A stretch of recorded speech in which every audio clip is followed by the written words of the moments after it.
All right. So, previously, on a previous episode of Python, we finished up our list exercise. Now we're looking at something called list comprehensions, okay?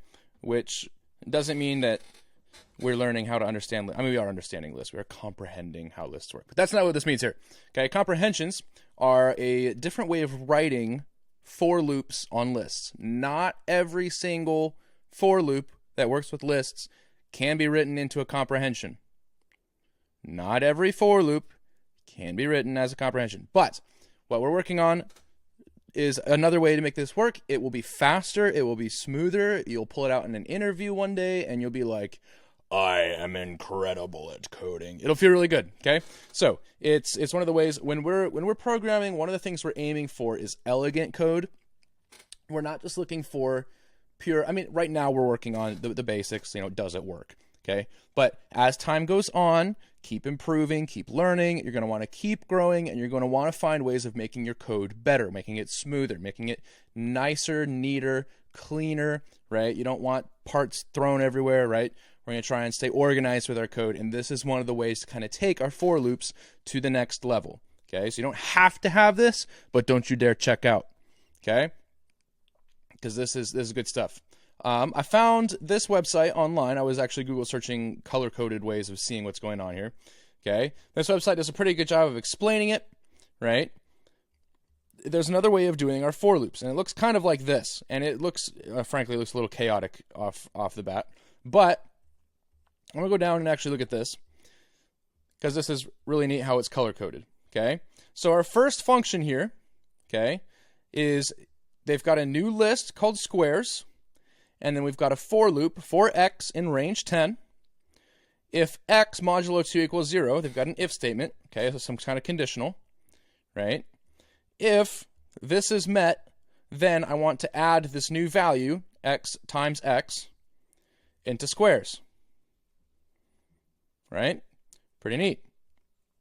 But there's this other way of writing it, okay, where we have squares and we have this whole list, and it's just a way of rearranging what's going on, but it takes way less lines, doing it all in one line right here, okay? And the way we organize this is expression, okay? What are you going to do for each value in some collection if a condition is met, right? And if you don't have a condition that you need to meet, you can just have expression for value in collection. We'll see some examples of both of these. It's pretty neat, right? So we're going to go back to our own code, but you can take a screenshot of this if you'd like. You can pause the video and have a good look at it, read through it a few times, okay? Or you can come back to it once we've done this. But let's have a look. I'm going to, can I delete this? Nah, whatever. All right, so number comprehension with a regular for loop. Okay, so the regular way of doing this first, we're going to do up here. We're going to have nums equals an empty list. We're going to have for I in range of 100, nums dot append I.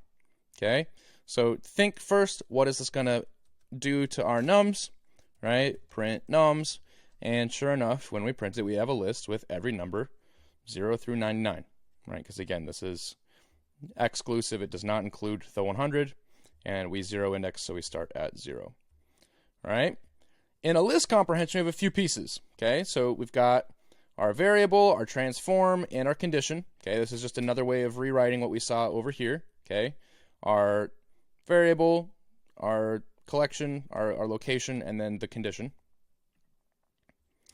These are actually out of order. It should be transform, variable, condition, right? So first we want to see what do we do to something, where are we getting that something from, and then what has to be met for that to work, right? In this case, we don't have any conditionals. We don't have any if statements, okay? We can add one in a second just to see what that does. But we have the counter or variable in, yeah, this is backwards. First we have the transform. So forget that.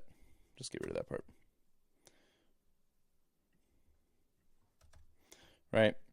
So Again, these are backwards. But transform will be first, then variable, then condition. So we're going to, and I'm just going to throw this in here so that we can see the difference between the two, right? So then we've got nums comp equals, and then we're going to use the brackets, and we're going to do work inside of the brackets, right? We're basically doing some process that ultimately ends up returning a loop at the end, or a list at the end of it. I for I in range 100. And now we're going to print nums comp. And you'll notice they are identical. They're exactly the same. Okay, pretty useful. But this takes up a lot less of our memory, a lot less space on our computer. It works a little bit faster. Really nifty. Now, what if I want to add a conditional? Okay, and let's do the same thing that they had, right? Where we had x modulo 2 equals 0. So we're going to have if I modulo 2 equals 0, then I want to append I, right? And in this case, you see the first one is now just even numbers. So in the second one, where will it go in here, right? So again, we've got our transform first, right? We're not transforming, we're not changing I at all, okay? We've got our variable. Where did we get it from? Okay, we got for I in range 100. And then we have our conditional statement, okay? Our if it meets this condition, then do something. So we're going to have it here. If I modulo 2 equals 0. And I want to do this one. You notice that this is just odd numbers. What if I wanted to square all of the numbers here? Okay, on our old way of doing this, we would put it right here, right? If we're doing it here, where will I put this? Would it be here? Well, no, because that would be the equivalent of putting it here. For I squared in range 9, that doesn't make any sense. And then when I put it here, if I squared modulo 2, that won't be it either, because then we're going to be seeing if the square of each of these is divisible by 2. So that's not what we want either. But if we put it here, that's part of our transform. That's how are we actually transforming our I variable, or our I number. So I squared, and now if I run both of these, one of these worked, one of these didn't. Why didn't the second one work? Oh, I just had I times 2. That's why it's not actually squared. There we go. Now they're both squared. Cool beans. So that's how list comprehension works. Really useful, good for checking kind of filters on things, that sort of a deal. There's a few benefits to using list comprehensions. The most obvious would be we would now have shorter code to work with instead of using 3+ lines. It just looks cleaner, a little easier to read. This, again, basically reads like English. It's kind of nice. Another is an added benefit to memory usage. Since the list's memory is allocated first before we add elements to it, we don't have to resize the list once we add elements to it. And lastly, list comprehensions are considered the Pythonic way to write code by the PEP 8 standards. So if you want to look up PEP 8 sometimes, you don't have to read the whole thing, but it's just, this is kind of good practice. These are the right way, the best ways of writing Python. And again, it looks more professional. It's not against the rules to write it the other way, and obviously there will be situations where you can't use list comprehension, but in this case, this obviously works, and it is the most bestest way of writing Pythonist.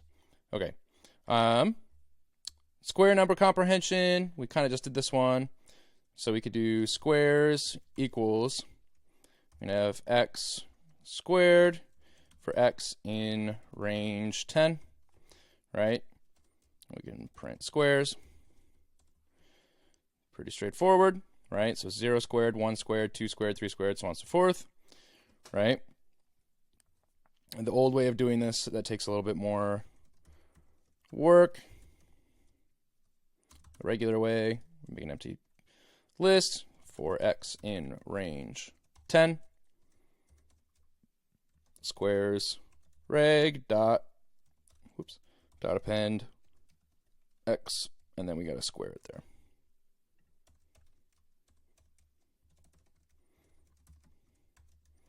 And let's add a line in between these two. Let's add just a little bit of space, because n is for new line. There we go. Okay, so now we've got that, and again they give us the same result, but this one is way smoother.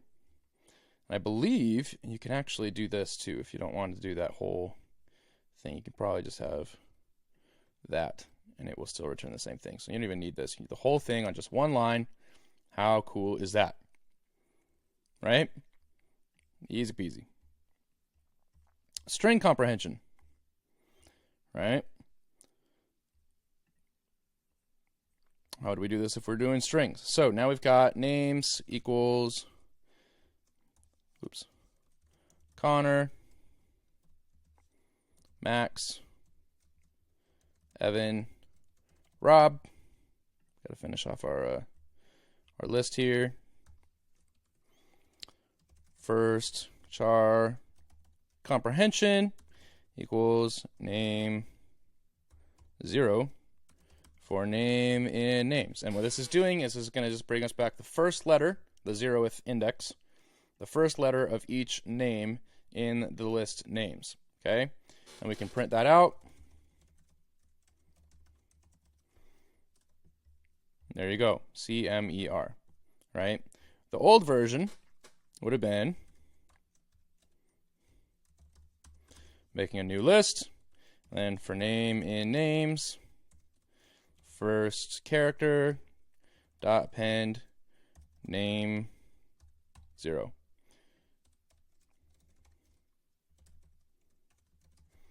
First char.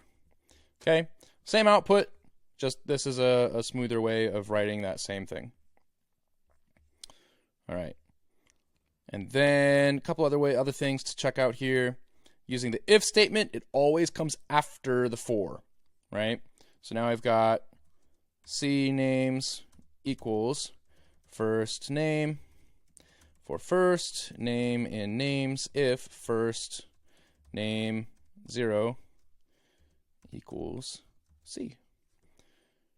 And then we're going to print C names. And that will bring back just Connor. Okay? But just keep in mind, because this is a little bit different, because on our old for loops, right? Just plain for loops without the comprehension, list comprehension. Might help to say that out loud a couple times too, just to remember what it is that this is called, so that you can Google it later, right? But list comprehension. This way, we have to use our outside variable, cnames reg for regular way of writing this, or I guess the way that we already know, right? We have for first name in names if first name 0 equals C. C names reg dot append first name. And then after that, we're going to print it out.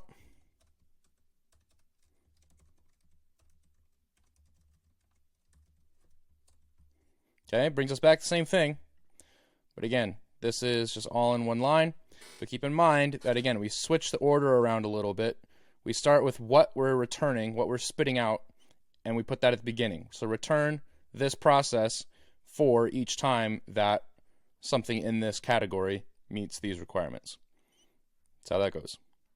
Alrighty, on to tuples. We'll run through tuples real quick, and then functions will be its own little thing. So that'll be great. Its own video. So tuples, all right. Tuples is defined as an immutable list. Okay, and in this case, immutable, right? It refers to something that is not changeable, right? So all these lists and all this other stuff we've been doing are mutable, but tuples are immutable. You cannot change them. You can't add things, remove things, that kind of a deal, which can be really useful for things that you don't want to change throughout your code, right? So up first, I have tup1 equals 1, 2, 3. Okay, this is the first way of creating a tuple, right? I haven't seen this a whole lot, I'll be frank. Just kidding, I'll be Brandon. But I have seen it this way quite a bit. 1, 2, 3. This is the second creating a tuple, right? So if you're seeing lists of things inside of parentheses and you're like, what is happening here? It's It's probably a tuple. All right? So we're going to print type tup1. See what that does. Class tuple. That's what we wanted to see. We can do the same thing again, but with tup2. And it will also spit out class tuple. Neato. So we can comment those out. Let's have a look at this. Here's a cool thing with tuples is you can pull out just individual data points, right? So print tup1 0, and that will spit out the number 1, which is right there. Neat. Okay. We can also check the length of it. Print the length of tup1. The length of that is 3. 1, 2, 3. There are 3 objects inside of there. Because, again, length does not 0 index. You can loop over tuples for number. Here, I'll write a comment first, so that we know what we're doing here. All right, for number in tup1, print the number. Whee! 1, 2, 3. How easy was that? Okay. And then we can also use range and length in here too, looping over a tuple with an index using range and length. Okay. So we can do for number in range length tup1, print tup1, and then we have number, and that will do the same thing. 1, 2, 3. Now what if I wanted to pop something from my tuple, right? I'm going to have popped num, pooped num equals, and remember that pop pulls something out, and it also saves it to a variable. So we're gonna pop that item, okay, and let's print that number out. Let's see what happens. Burnt. Attribute error. Tuple object has no attribute pop. Oh, that's sad. What if we tried to append something to our tuple, right? We're gonna have tup1 dot append number. See what that does.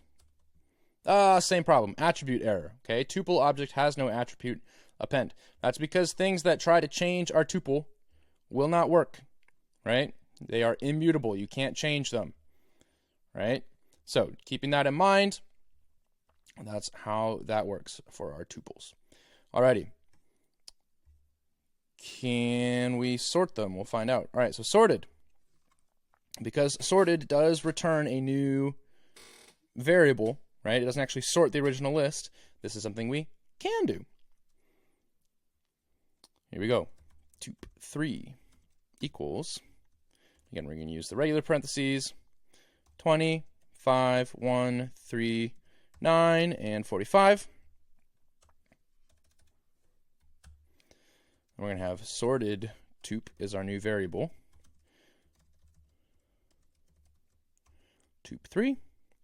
And we can print our sorted tup. Let's just do that real quick. See what that looks like. Okay. And now it changed them. But notice what data type it changed it into, right? Is this still a tuple? Nope. It is a list. And you can tell because the brackets, okay? The brackets tell us that that's a list data type. So that's a little bit different, right? Keep that in mind, that sorted will return a list, okay? Let's look at some other stuff. So we're going to have a random list. And now we can add stuff. So I have 3, 4, 66, 77, 33. Whoops. And we'll have combine list will be the two of them added together.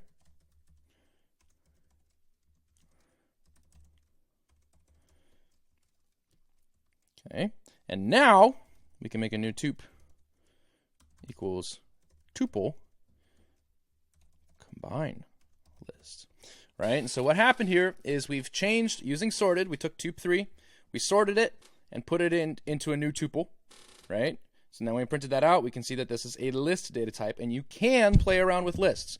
Those are mutable. You can change them around. Very useful. So then we're going to change it to a list, and we can add the two lists together. Random list, we can add that, create it a combined list, and then we're going to use this, right, in the same way that we had string, that we had int, all that other stuff. We're going to use tuple to make combined list into a new tuple, right? Let's print out a whole bunch of stuff now. Okay, we're going to print new tup first. Look at that. Now it's an actual new tuple. What if I wanted that sorted? I could just do sorted and then put all this into some parentheses. And now they are in order. Whee! So again, there are some ways of pulling things out, but you can't change tup3, right? All the stuff that I did.